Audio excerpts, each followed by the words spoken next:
Before we watched TV shows and movies on Narcos, and even before Pablo Escobar's rise to fame, there was one man who was the ultimate narco.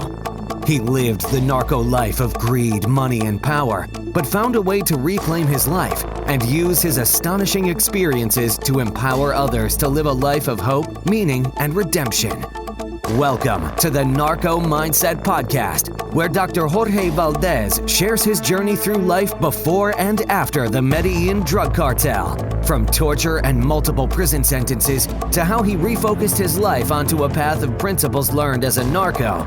It's time to share that raw truth with you, right here on the Narco Mindset Podcast, with your host, Dr. Jorge Valdes. Today on the Narco Mindset Podcast, 12 of the most powerful people in the world. Knowing they were going to go to jail for a long time, we could not keep a secret for 3 weeks. Now, while you allow all this to go on, you will never get a good conservative Republican back in office. It's amazing how many people are willing to sell their soul for the power. You cannot be all the way in with anybody but Jesus Christ. Anybody else is just a flawed human being. Don't ever tell me that you're pro-life and you're pro the death sentence, because that to me is hypocritical. If you believe in conspiracy theory, you'll believe in anything. America is great when its people are good. Welcome to part 2 of this topic. My name is Dr. Jorge Valdes. I am your host on the Narco Mindset Podcast. We pick up where we left off last week on this very, very interesting and challenging issue. So here's the deal. How the hell in any intelligent human being mind can conceive the fact that you can rig the United States election to overthrow a president? If you do that, if you believe that, you know what I suggest? Man, sell everything you got, move the hell out, go live in a banana country so that there at least your expenses will be a lot less. Those elections, sometimes most of them are rigged. But, you expect them anyway, because if America's election is rigged, then which election cannot be rigged? Then how can we trust on any world leader? Doug calls a Nixon lawyer during Watergate something very, very profound. When they asked him about did he believe in the resurrection of Jesus, his response was really pretty accurate. He said, I believe in the resurrection of Jesus so much because of this.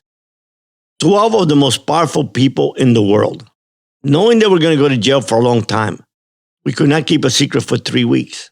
He was referring to everyone involved in the Watergate cover-up, including the President of the United States, Richard Nixon.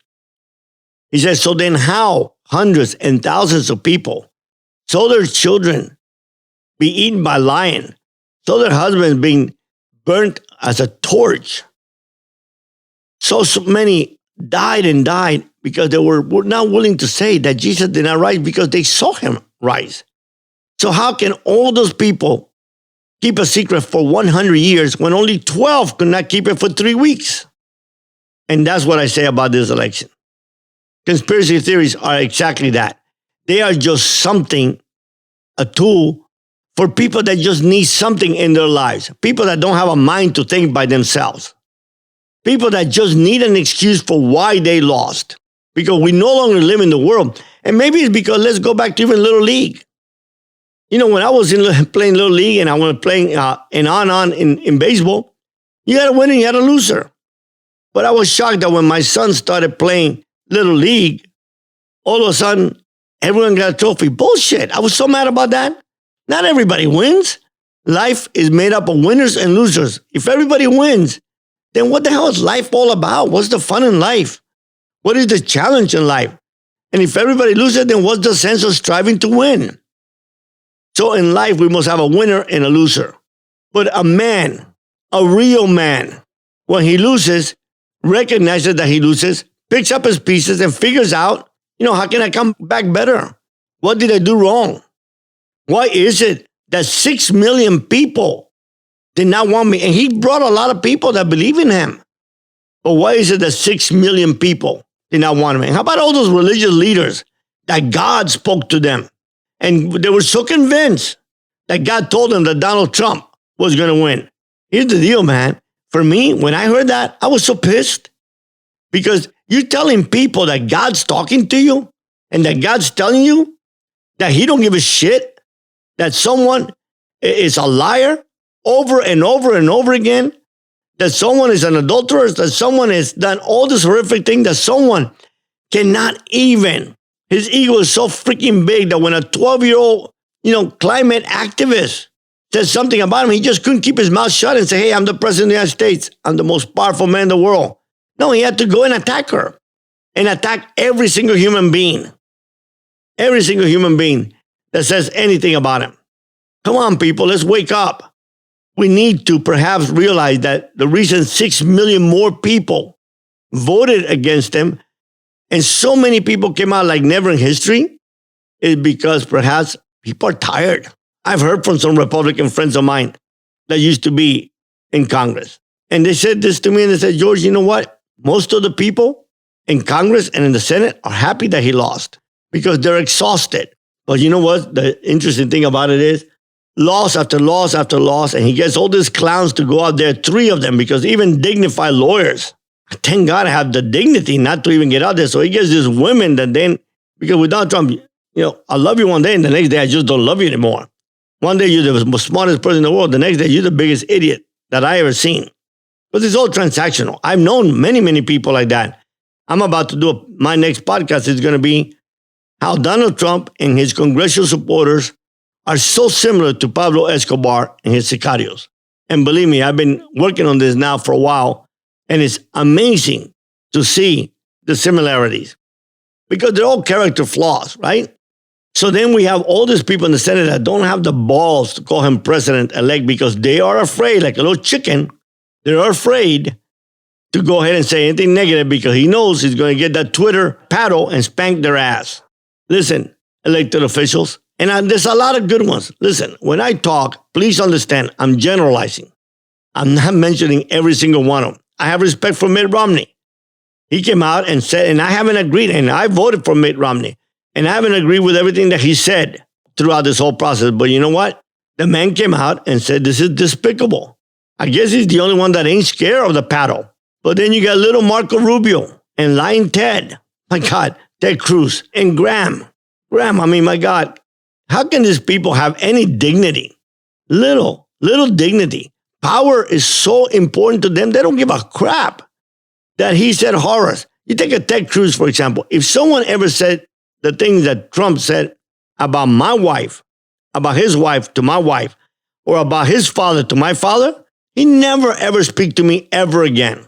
But nah, power is more important. I want to get elected. I want to keep my seat in the Senate. Really? Then you know what? When you sacrifice your dignity for power, you know what to me that is? A prostitute. No different. She gives away her dignity for money.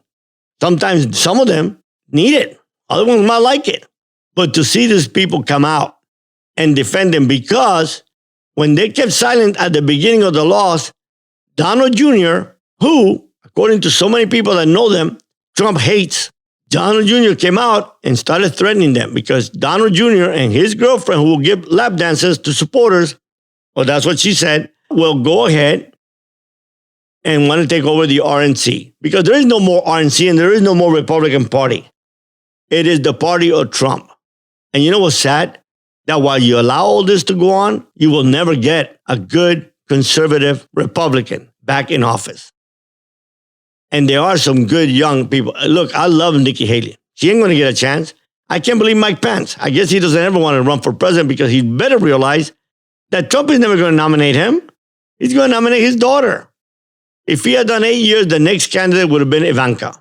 But nonetheless, Pence, who is a man of God, cannot open his mouth to speak without saying, Donald Trump told me to.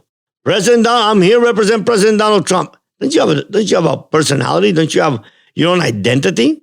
It's amazing how many people are willing to sell their soul for the power. I know, I've seen it. I've seen it over and over again. But I never thought that I would see it in so many people that I know and that I love and people that I respect that just cannot realize your candidate lost. That's simple. There was no conspiracy. You cannot get, by now, 3 weeks later, the FBI would have gotten not 20, maybe 100 of those people that volunteered to be part of this conspiracy. that somehow they were all bribed and somehow they were all gotten together to create this cabal. And somehow they were able to get Republican supporters of Trump governors in on it and Republican secretaries of state.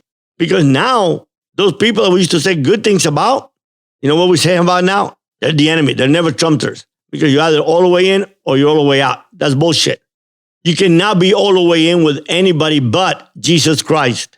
That's who I'm all the way in with. Anybody else is just a flawed human being. You can support him. There's nothing wrong with that.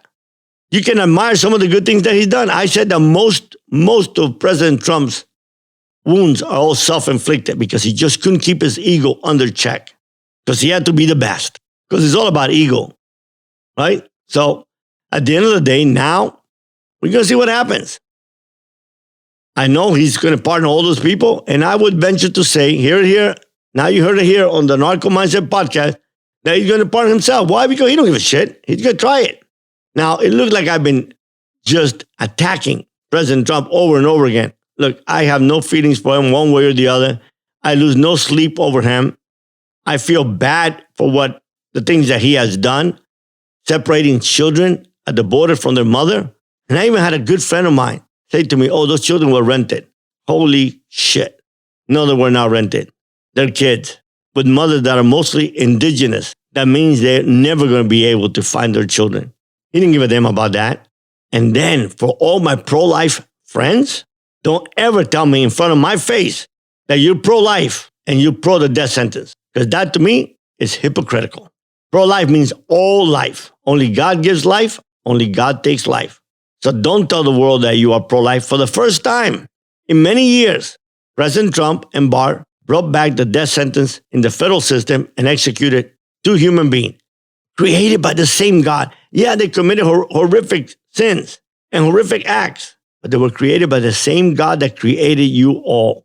And their sin, in the eyes of God, or if I know the Bible at all, no bigger than your sin or my sin.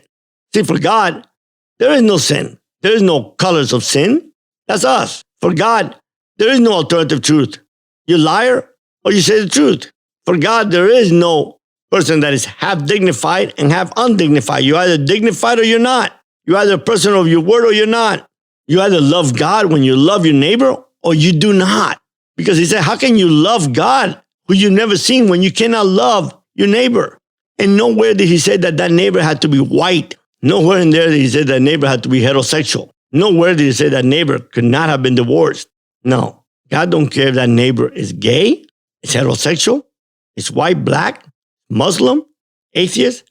In God's eyes, he created every human being, and it's up to him to change those that he wants to change. And it's up to us to just accept what we just cannot see and what we just cannot understand, because that's faith. So people, if you believe in conspiracy theory, you'll believe in anything. And my question is, how low will you get to not admit that your candidate lost? How low will you get before you realize? Because if you are a person of faith, and if you happen to be a Christian, you will come in front of Jesus sometime. He might not come during my lifetime, but during my lifetime, I'm going to go see him. That's my faith. And if the day I die, there ain't no Jesus, guess what? I didn't lose a damn thing. But if there is, then at least I know that I done the best that I could. So at the end of the day, I pray that we quit this bickering. I pray that we do as I did when President Trump got elected, that I did not like. I prayed that every day I prayed for him because I prayed that his success would be mine. And I'm praying that President Biden succeeds because if he does, we do. But above all, I'm praying that he brings stability back into America. America is not great because of our weapons, because of our electoral system, because of anything. America is great when its people are good. And we've allowed a person to separate us so horrifically. Listen, Trump did not start the separation. Trump did not start the racial division and inequality in America. It's been around for a long time. He has just taken it up to the nth level. But I still pray for him because he's still the president of the United States. And I pray for his family. And I pray for every single one of his followers every morning before I get up. That's part of my devotion. And I pray that somehow God will bring stability to our country so that we would be that shining star, that beacon that was the hope for the world. Because as my dad one day said, listen, son, The day America has a cold, the rest of the world has pneumonia. So I just pray that we stop this bullshit and realize, listen, we lost. We won 4 years ago, we lost today. And if we do not get our stuff together, no one ever is going to believe in elections ever again. And then you know what's going to happen 4 years from now. So for conservatives, my word of caution is tighten up your pants, become a big man or a big woman. And for those of faith, watch what you say and watch what you post, because we're not giving a very good example of a follower of Christ. So anyway, see you again next week. Thank you so much for listening to the Narco Mindset Podcast. If you like this episode, share it. If you don't come back. At the end of the day, I don't make $1 off any of this. At the end of the day, all that I'm trying to do is get out my message. Try to do something positive. And you know what? When the pages of history are written, I hope that history remembers my name, not because of that I was a big drug dealer or that I built a multi-million-dollar company or any of that I lived in mansions. I just hope history remembers my name because I made a difference in someone's life. And I get emails all the time and comments from people. And at least every once in a while, just when sometime I'm a little bit down, because we all get down. Sometimes I wonder, why do I work so hard? I'm retired. I'm financially secure for life. Why do I just have to work so hard? Why just not enjoy life and read? I love to read. Why do all this when, at the end of the day, many people don't give a damn. But then at those times, I get a little email from one of you and say, hey, thank you so much. You've helped me so much. Or I get a letter from one of those prisoners that received close to 40,000 books this year from us saying, your story changed my life. So I'll go on to the day I can't go on anymore. At the end of the day, I'm not here to win any popularity contest. Couldn't give a damn. I don't care how many people listen to a podcast or don't. I know one thing. My faith is in God. And those that he thinks should listen to it will listen to it. But anyway, again, thank you for listening today. Thank you for all that you've done. We have so much to give God thanks for, even when we have very little. Just if we have a roof over our head, or even if we have just one meal a day, we're a lot wealthier than so many people around the world that do not have that. When we're really feeling down, let's think about those that are sitting in a black box, looking for a little shred of light out of that box, and they just can't find it. And they take their lives. And think about all the families that this year have buried over 200,000 of their loved ones. Many of them not even being able to be there at the last minute to say goodbye. So let's stop the fighting. Let's stop the bickering. Let's do more praying. And let's do a small act of kindness for somebody. Listen, if you can afford $500, $200, call your community college and tell them, listen, I want to set up a little personal scholarship for books for a kid, a boy or a girl in need. Sometimes that $200 will make unbelievable difference in someone's life. The greatest things and the great movements in life have not been made by these enormous amounts of people, but just by little people who just believe that them and God were a majority. So thank God for what you have. Thank God for your family. And even thank God for what you have now lost. And if you lost someone, then, just have faith that your separation is going to be temporary.